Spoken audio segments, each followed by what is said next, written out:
मुरादाबाद पहुंचे राष्ट्रीय अध्यक्ष भाजपा, कार्यालय पर हुआ जमकर हंगामा। मुरादाबाद के बुद्धिवार स्थित भाजपा कार्यालय पर आज भाजपा के राष्ट्रीय अध्यक्ष जमाल सिद्दीकी पहुंचे, जहां उनका फूल माला पहनाकर स्वागत किया और भारी संख्या में भाजपा के कार्यकर्ता मौजूद रहे। साथ ही कुर्सी न मिलने पर गुस्साए कार्यकर्ता ने जमकर किया हंगामा। आपको बता दें, उत्तर प्रदेश के जनपद मुरादाबाद में भाजपा राष्ट्रीय अध्यक्ष जमाल सिद्दीकी भाजपा कार्यालय पर आए, जिनका पार्टी के कार्यकर्ताओं के द्वारा जोरदार स्वागत किया गया और फूल माला पहनाकर स्वागत किया। तो वहीं जमाल सिद्दीकी के द्वारा बताया गया कि राष्ट्रीय अध्यक्ष बनने के बाद पहली बार मेरा दौरा हुआ है और आज मुरादाबाद में कार्यकर्ताओं के साथ संवाद करने आया हूं। मेरी 3 प्राथमिकताएं हैं। पहली, मेरा जो कार्यकर्ता है वह चुनाव की राजनीति में आए। दूसरा, सहसखी योजना को जन जन तक पहुंचाए और भाजपा जनता पार्टी मुसलमानों के साथ है। और CAA पर मुसलमानों ने विरोध किया, लेकिन बाद में मुस्लिमों को पता चला कि कांग्रेस ने हमें ठगा है और किसान भाइयों से कहूँगा कि आपको भी ठगा जा रहा है और ये बिल आपके लिए बनाया गया है और आप इसका सम्मान कीजिए। किसी की बातों में ना आए। तो वही दूसरी ओर कुर्सी ना मिलने पर भाजपा का कार्यकर्ता भड़क गया और उसने न आओ देखा न ताओ भरी सभा में जमकर बरस गया और खूब हंगामा काटा। आज सभा में भारी संख्या में भाजपा के कार्यकर्ता मौजूद रहे, लेकिन भाजपा के कार्यकर्ता बिना मास्क के नजर आए और सोशल डिस्टेंसिंग की भी जमकर धज्जियां उड़ाई। देखिए बीजेपी कार्यकर्ता का high voltage drama. Moradabad UP से चांद हुसैन की रिपोर्ट।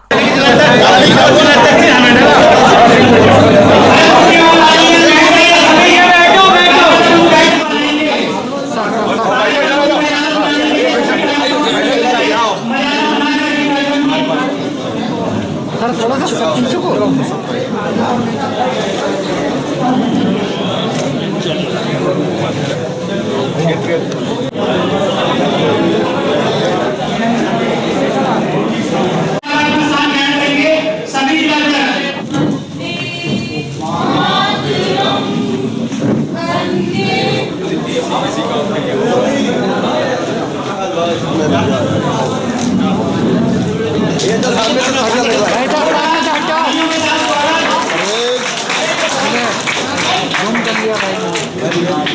ऐसे रहिएगा,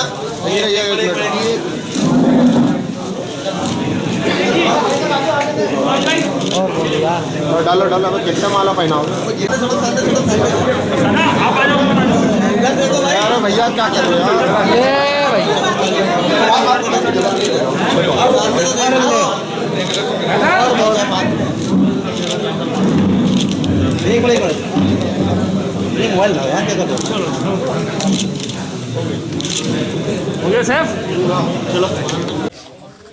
भारतीय जनता पार्टी अल्पसंख्यक मोर्चा के राष्ट्रीय अध्यक्ष की नियुक्ति के बाद मेरा पहली बार उत्तर प्रदेश में दौरा हुआ है। हमारे लोकप्रिय अल्पसंख्यक मोर्चे के अध्यक्ष हैदर भाई,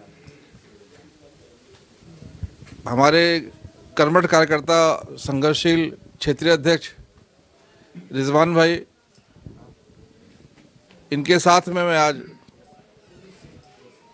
मुरादाबाद के शहर में, ऐतिहासिक शहर में, जो हमारे ज़िला की टीम है, जो हमारी मंडल की टीम है, जो हमारे बूथ के कार्यकर्ता है, उनसे संवाद करने के लिए, उनसे बातचीत करने के लिए आया हूँ।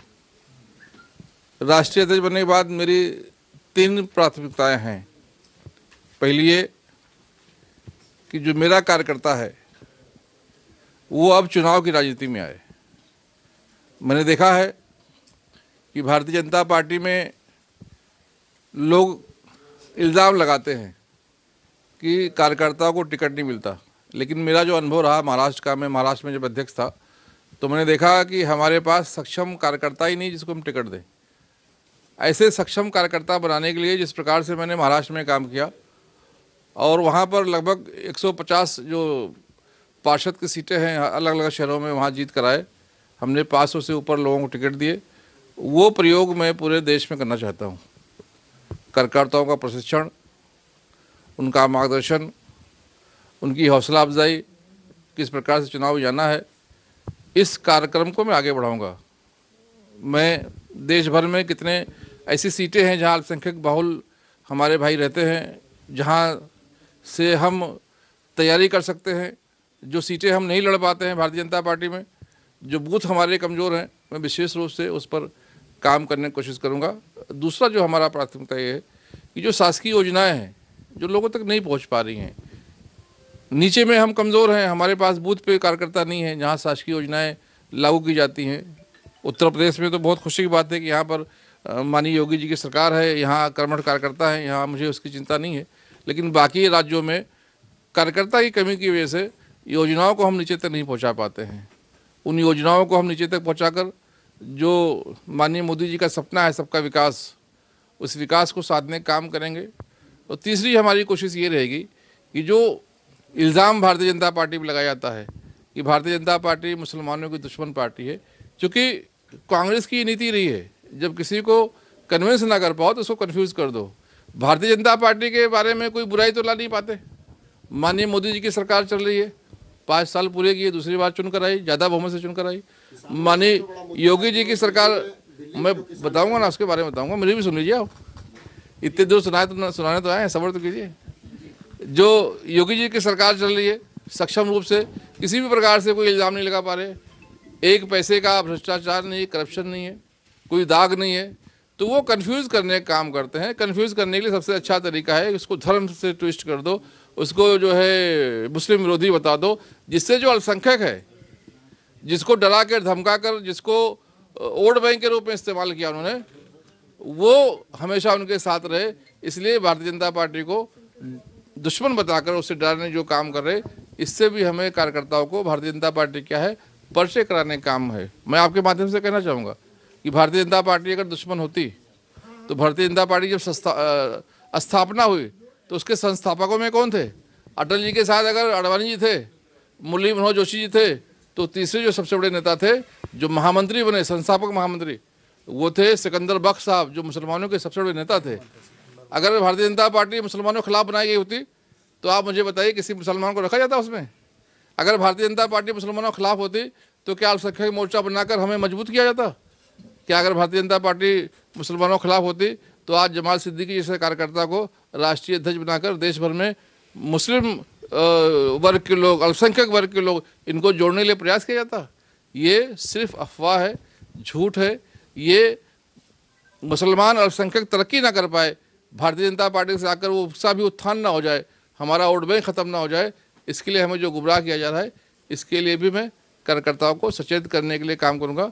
मुझे लगता है कि जो आर्थिक पिछड़ापन है मुसलमानों का, वो माननीय योगी जी की सरकार दूर कर रही है, बड़े पैमाने दूर कर रही है। जो शैक्षणिक पिछड़ापन है उसको भी दूर करने का काम किया जा रहा है अलग अलग योजनाओं से। जो राजनीतिक पिछड़ापन है ये सिर्फ हम कार्यकर्ता ही दूर कर सकते, चुनाव के मैदान में उतरकर। मेरा ऐसा मानना है जो चुनाव लड़ेगा राजनीति में वही आगे बढ़ेगा। अब हमारे कार्यकर्ता चुनाव की राजनीति तय करेंगे, इसलिए मैं विशेष रूप से अपने कार्यकर्ता से मिलने आया हूँ।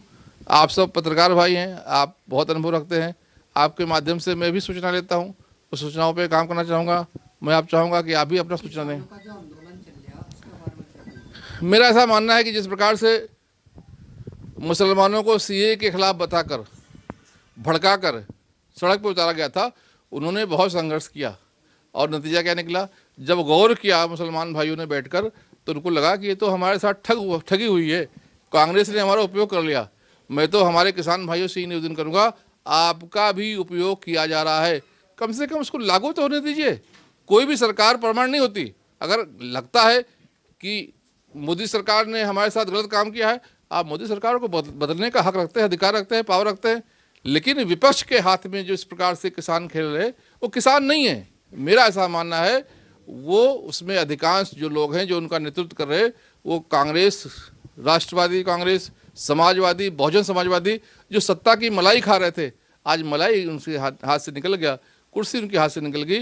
वो कोई ना कोई तकड़म करके सरकार को बदनाम करने की कोशिश कर रहे, इसलिए किसानों को उपयोग कर रहे। ये बहुत शर्म की बात है, किसानों को उपयोग नहीं होना चाहिए। मैं किसान भाइयों से निवेदन करूंगा कि ये बिल आपके लिए बनाया गया है, आपके लिए फ़ायदे के लिए बनाया गया है। विश्वास सरकार पर कीजिए, संवाद सरकार से आके कीजिए। किसानों के भी उत्थान का हक है, किसान भी तरक्की करना चाहिए। और देश की आज़ादी के बाद पहली बार ऐसा हुआ है कि किसानों के लिए कोई काम करने वाला प्रधानमंत्री मिला है। क्या मानते हैं कि जो बिल पास हुआ है किसानों पर, वो बिल पास मतलब ले जा रहा है कि नहीं ले जा रहा? मेरे ख्याल से किसानों की तरक्की इसी बिल में है, किसान इसी मार्ग से आगे बढ़ेगा। इसको वापस लेकर किसान का नुकसान क्यों किया जाए।